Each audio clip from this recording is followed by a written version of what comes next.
Sungguh Tuhan, kehadiran-Mu itu adalah anugerah buat kami. Terima kasih buat kasih-Mu yang selalu baru, yang tidak ada habis-habisnya dalam hidup kami ini. Mari kita berdoa bersama-sama, ulangi seperti apa yang saya ucapkan. Bapa kami yang ada di dalam surga, dikuduskanlah nama-Mu, datanglah kerajaan-Mu, jadilah kehendak-Mu di bumi ini seperti di dalam surga.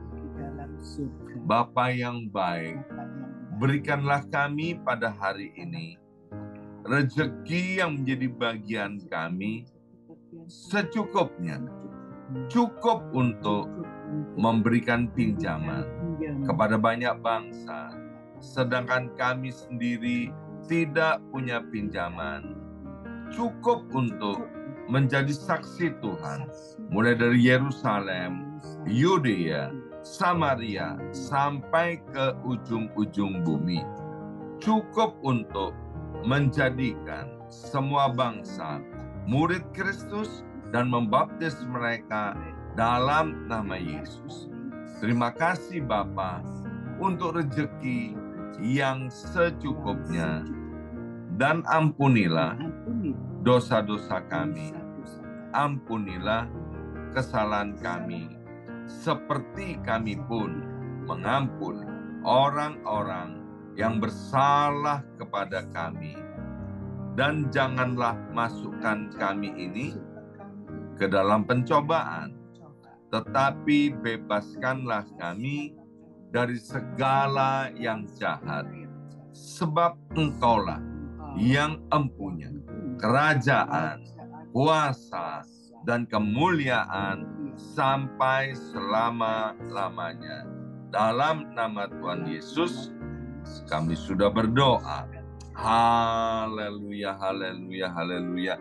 Mari Bapak Ibu sekalian, sekarang kita bersama-sama secara serempak dan serentak kita akan menggemakan Mazmur 91 dengan suara yang keras, dengan suara yang lantang dari tempat kita masing-masing. Alkitab berkata, mati dan hidup dikuasai oleh lidah. Siapa suka menggemakannya akan memakan buahnya. 2, 3.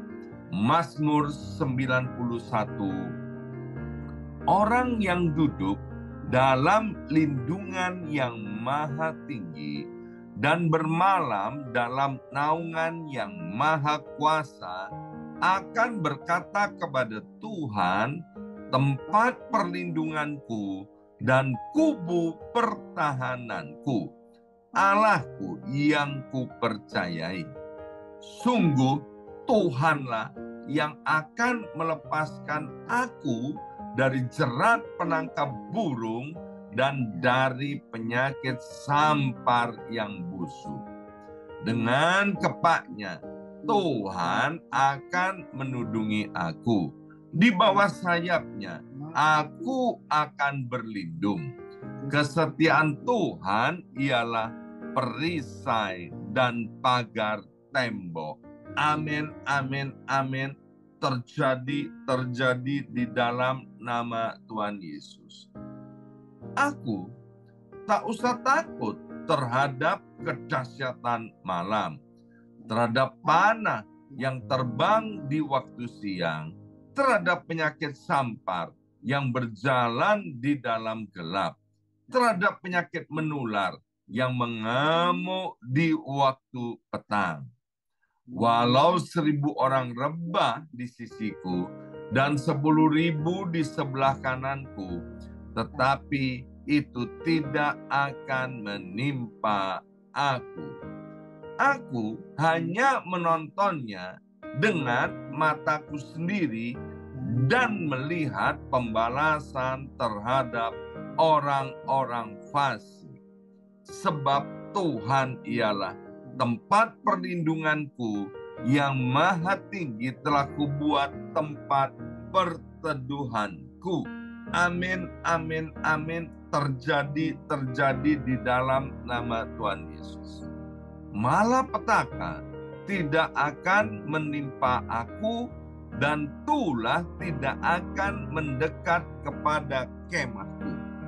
Sebab malaikat-malaikat Tuhan akan diperintahkan oleh Tuhan kepadaku untuk menjaga aku di segala jalanku.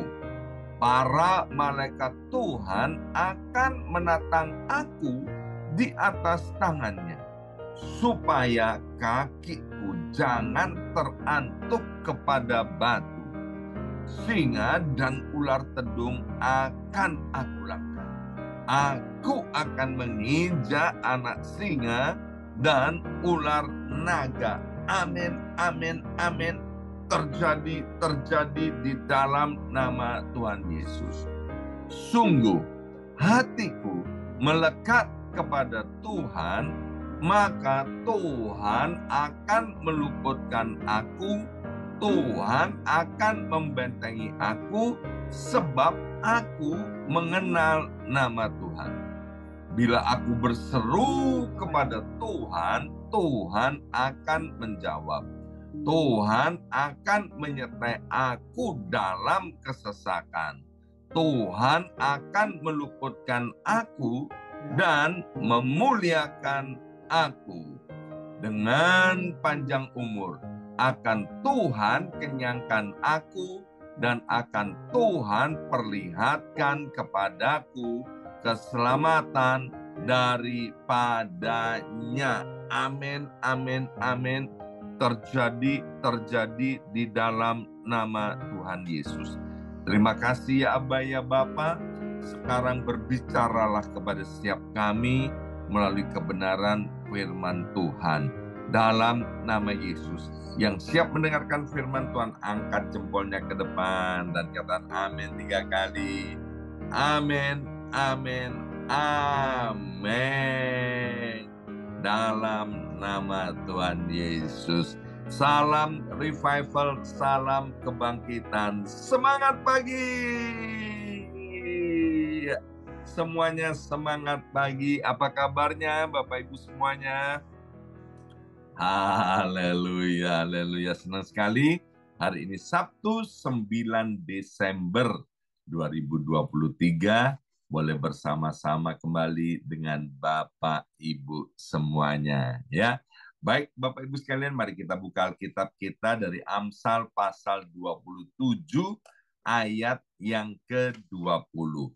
Amsal pasal 27 ayat yang ke-20.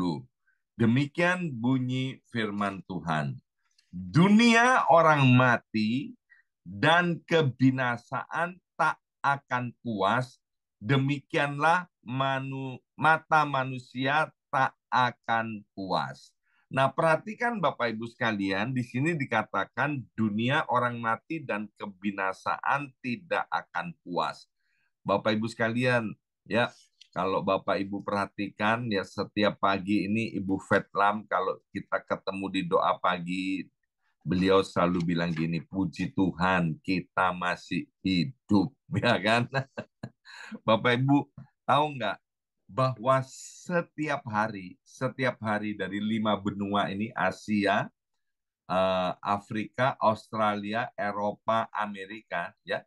Jadi setiap hari itu ada 150.000 orang mati, ya. Ada 150.000 orang itu mati setiap hari, ya.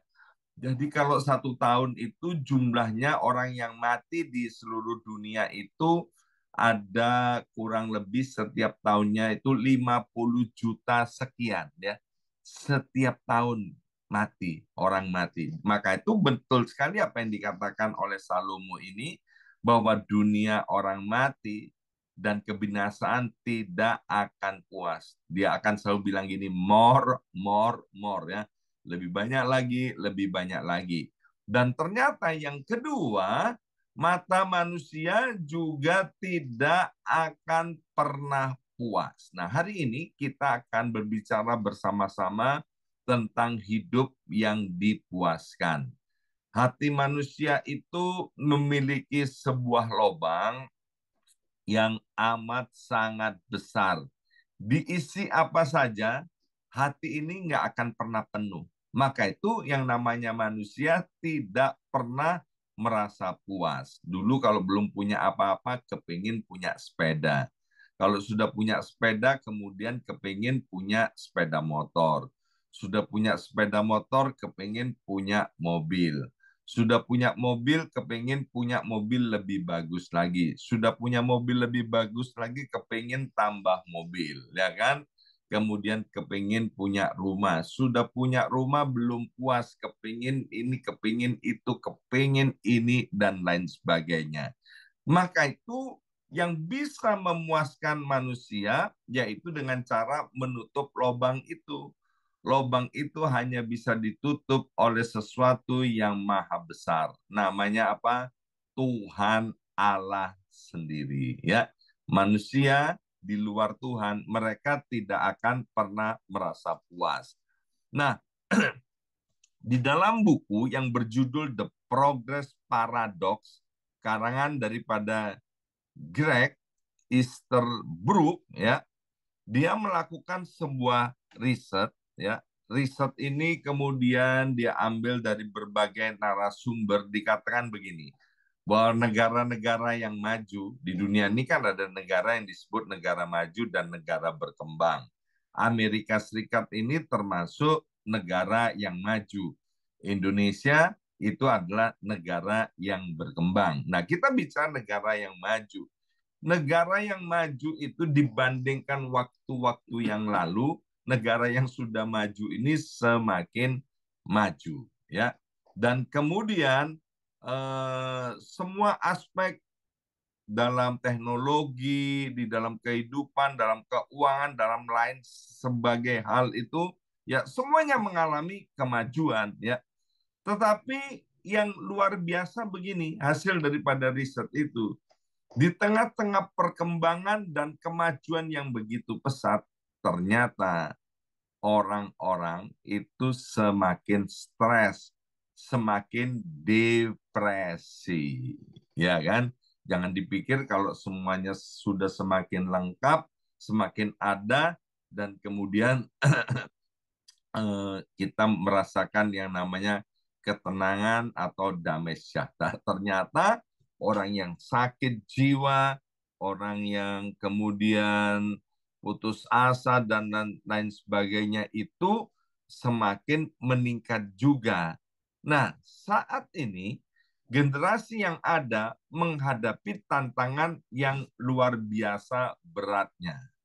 Ya, hal ini membuktikan bahwa manusia tidak bisa bertumpu atau berpegangan kepada hal-hal eksternal, hal-hal yang di luar itu, juga tidak bisa bergantung kepada yang namanya materi atau keuangan untuk supaya jiwanya jadi tenang atau hidupnya jadi puas. Kita sudah mendengar, melihat, ya, membaca bagaimana kemudian orang-orang yang terkenal, orang-orang yang kaya, nggak usah jauh-jauh, di New York aja ya banyak orang terkenal, orang ternama, desainer, kemudian artis dan lain sebagainya yang kemudian karena tidak puas hidupnya, dia kemudian apa? Bunuh diri, Bapak Ibu sekalian ya. Saking apa? Saking stres dan depresinya. Nah, kita akan belajar hari ini daripada Rasul Paulus bagaimana agar bisa hidup ini mengalami kepuasan. Mari kita lihat dari kitab Filipi pasal yang keempat. Filipi pasal 4 ayat 10 sampai 13. Aku sangat bersuka cita dalam Tuhan bahwa akhirnya pikiranmu dan perasaanmu bertumbuh kembali kepada aku, untuk aku. Memang selalu ada perhatianmu, tetapi tidak ada kesempatan bagimu. Kukatakan ini bukanlah karena kekurangan, sebab aku telah belajar mencukupkan diri dalam segala keadaan. Ayat 12. Aku tahu apa itu kekurangan, dan aku tahu apa itu kelimpahan. dalam segala hal dan dalam segala perkara tidak ada sesuatu yang merupakan rahasia bagiku, baik dalam hal kenyang maupun dalam hal kelaparan, baik dalam hal kelimpahan maupun dalam hal kekurangan. Segala perkara dapat kutanggung di dalam Dia yang memberikan kekuatan kepadaku. Yang pertama, Bapak Ibu sekalian, yang namanya kepuasan itu bukan artinya hidup berpura-pura, ya. Kalau kita bisa hidup berpura-pura, kita pikir segala sesuatunya berjalan dengan baik. Padahal sebenarnya tidak. Pura-pura senang, pura-pura berbahagia, pura-pura puas. Itu tidak akan membuat kita merasa puas dalam hidup ini. Kemudian kepuasan hidup itu bukan berarti kalau kita selalu diperlakukan baik, ya, diperlakukan dengan terhormat, kita akan merasa puas. Ternyata tidak juga demikian, ya. Kepuasan hidup bukan berarti kalau kita punya kuasa untuk mengendalikan segala sesuatunya, kemudian kita akan merasa puas. Atau bahkan yang lebih ekstrim lagi, kepuasan itu bukan berarti kalau orang hidupnya bermalas-malasan, ya kan? Ada istilah sekarang ini mager, ya. Saya tanya sama orang, apa itu mager? Mager. Mager ternyata malas gerak. Ya, sekarang jadi ada generasi malas gerak, generasi rebahan katanya. Sukanya tiduran, malas olahraga, malas malas jalan, malas bergerak, ya. Semua aktivitas dilakukan di atas tempat tidur, membaca, makan dan lain sebagainya, ya. Dan itu juga tidak akan membuat orang merasa puas. Kepuasan hidup adalah sesungguhnya jiwa yang sejahtera. Manusia terdiri dari pikiran, perasaan, dan kehendak. Ya, jiwa itu terdiri dari pikiran, perasaan, kehendak. Manusia terdiri dari tubuh, jiwa, dan roh. Di dalam jiwa itu ada pikiran, perasaan, dan kehendak. Pikiran, perasaan, kehendak ini kalau tidak diserahkan kepada Tuhan, maka manusia tidak akan pernah mengalami kepuasan. Jadi pikiran, ya, ini harus diserahkan kepada Tuhan, ya. Bayangkan Bapak Ibu sekalian, ya, pikiran itu begitu jahat sementara kita sedang ada di online ini bersama-sama sedang beribadah, pikiran itu bisa kemana-mana kalau kita nggak mengendalikannya, ya. Bahkan ada orang-orang yang sementara ikuti online ini karena punya gadget lebih dari satu, sementara matanya ke sini dia juga mainan gadget dan lain sebagainya, ya kan? Jadi kalau pikiran, perasaan, dan kehendak ini diserahkan kepada Tuhan, nah disitulah kita akan mengalami yang namanya kepuasan hidup. Apalagi zaman teknologi yang begitu modern. Kita mau main apa? Sosial media itu waktu 2, 3, 4, 5, atau 6 jam itu nggak akan membuat kita puas, ya, akan ngajak kita ayo terus tambah, tambah, dan tambah, ya. Nah, Bapak Ibu sekalian, untuk meraih kepuasan itu dibutuhkan kemauan yang kuat. Bersama saya ucapkan kemauan yang kuat. 2, 3, kemauan yang kuat. Kemauan yang kuat untuk apa? Untuk belajar, ya kan? Belajar apa? Belajar dari firman Tuhan. Kalau kita mau punya kemauan yang kuat belajar dari firman Tuhan, percayalah hidup ini akan dipuaskan sebab firman Tuhan itu tidak pernah mengajarkan kita sesuatu yang akan membawa kita kepada kebinasaan, ya. Nah, kepuasan hidup itu bisa didapatkan dengan cara bagaimana? Dengan cara kita berserah kepada Tuhan, Bapak Ibu sekalian, ya. Jadi berserah itu beda dengan pasrah, ya. Kalau pasrah itu tunduk karena terpaksa, ya kan? Karena terpaksa, ya udah wis pasrah karep wis ya, apa yang terjadi ya terjadi. Nah, kalau berserah enggak. Kalau berserah itu kita punya pilihan banyak, ya kan, punya pilihan banyak, tetapi kita mau tunduk dan hormat kepada ketentuan Tuhan, mau tunduk dan hormat kepada firman Tuhan, itu namanya berserah. Orang yang mau berserah kepada Tuhan, maka hidupnya akan dipuaskan.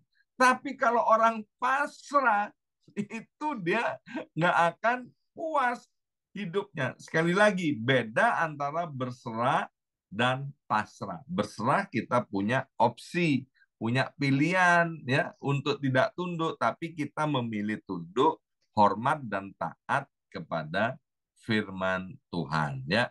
Mazmur 23 ayat yang pertama, Daud bilang begini, Tuhan adalah gembalaku, takkan kekurangan aku.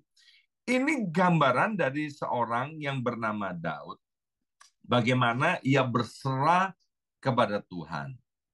Hanya orang-orang yang punya hubungan yang intim, seperti Bapak Ibu sekalian, punya hubungan intim dengan Tuhan, maka saya percaya Bapak Ibu semuanya itu gampang untuk berserah kepada Tuhan. Dan ketika kita mau Tuhan itu menjadi gembala kita ya masing-masing, saya percaya hidup kita akan dipuaskan. Ingat, berserah berbeda dengan pasrah ya. Orang yang berserah kepada Tuhan waktu ngadapin situasi yang buruk, misalnya ya dia ngalami suatu hal yang berat dalam hidup ini, maka orang yang berserah kepada Tuhan, dia akan berdoa. Orang yang berserah kepada Tuhan, dia merasa, ya aku kok punya karakter yang buruk ya, maka dia akan berusaha untuk merubah kebiasaan-kebiasaan yang buruk itu agar apa? Senada dengan sorga. Itu namanya orang berserah kepada Tuhan. Tapi kalau orang yang pasrah, ya aku dari dulunya ya begini, ya nggak bisa berubah dari dulu, dari sononya udah begitu. Itu bukan orang berserah, itu namanya pasrah. Kalau orang berserah itu ada upaya bagaimana dia merubah kebiasaannya yang buruk itu, kemudian dia bisa memiliki kebiasaan yang baik. Kemudian orang yang berserah kepada Tuhan, waktu dia diberkati oleh Tuhan, ya hidupnya dalam kelimpahan, maka hidupnya tidak bergantung kepada uangnya. Orang yang berserah kepada Tuhan, waktu hidupnya berkelimpahan diberkati oleh Tuhan, hatinya makin melekat kepada Tuhan, bukan makin menjauh. Karena dia tahu bahwa segala sesuatu yang ada pada dia, itu tidak ada satupun yang tidak dianugerahkan atau tidak diberikan oleh Tuhan kepada kita. Alkitab dengan jelas berkata, berkat Tuhanlah yang menjadikan kaya.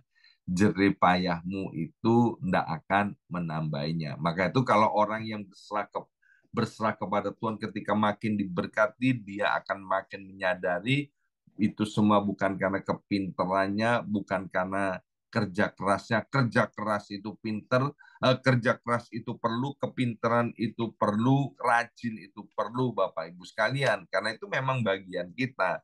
Tapi yang membuat kita diberkati itu semua adalah Tuhan, Bapak Ibu sekalian. Orang yang berserah kepada Tuhan, waktu dia diberkati, dia tidak menjadi tamak, dia tidak menjadi serakah. Pengkhotbah pasal 5 ayat yang ke-9 dikatakan, siapa mencintai uang tidak akan puas dengan uang. Dan siapa yang mencintai kekayaan tidak akan puas dengan penghasilannya. Ini pun sia-sia. Maka itu Bapak Ibu sekalian, orang yang mencintai uang, dia tidak akan pernah merasa dipuaskan. Cintailah Tuhan, bukan cintai uang, ya. Kepuasan hidup itu juga bisa didapatkan dengan cara apa? Melayani Tuhan. Bersama saya katakan melayani Tuhan. 23, melayani Tuhan. Kisah Rasul pasal 20 ayat yang ke-35 dikatakan, dalam segala sesuatu telah kuberikan contoh kepada kamu, bahwa dengan bekerja demikian kita harus membantu orang-orang yang lemah dan harus mengingat perkataan Tuhan Yesus, sebab ia sendiri telah mengatakan adalah lebih berbahagia memberi daripada menerima. Kepuasan hidup ini tidak bisa didapatkan hanya dengan mengisi dirinya sendiri, memikirkan tentang aku, diriku, dan saya. Tetapi kepuasan hidup itu bisa didapatkan kalau hidup kita penuh dengan Roh Allah, hidup kita dikuasai Tuhan, dan kita mau hidup berbagi dengan orang lain. Ingat Bapak Ibu sekalian, kita dianugerai kekuatan, kita dianugerai kesehatan, kita dianugerai kepandaian, kita dianugerai dengan duit, harta yang berlimpah. Itu Tuhan mau memakai kita menjadi alatnya supaya semuanya itu juga dipakai untuk memberkati orang lain. Bukan aku, diriku, dan saya. Orang yang kemudian fokusnya kepada aku, diriku, dan saya, maka dia tidak akan pernah dipuaskan. Ya, saya akan berdoa buat Bapak Ibu sekalian, biar mulai hari ini setiap kita, apapun yang terjadi, hidup kita dipuaskan. Amin. Kenapa? Karena kita hidup mengandalkan Tuhan dan fokus kepada Tuhan. Ingat, waktu situasi berat, kalau kita mau dipuaskan, kita harus berdoa kepada Tuhan. Amin. Mari kita berdoa, materaikan setiap benih kebenaran firman Tuhan ini. Kami mau berdoa biar setiap anak-anak-Mu ini boleh mengalami yang namanya hidup dipuaskan. Karena kami mau berserah kepada Tuhan, dan kami mau biarlah Tuhan itu memenuhi hidup kami sedemikian rupa, mengambil alih seluruh kehidupan kami, sehingga tidak ada bagian dari hidup kami yang tidak dikuasai oleh Engkau Tuhan Allah yang maha besar itu. Terima kasih Bapa. Dalam nama Yesus kami sudah berdoa. Haleluya. Amin, amin, amin.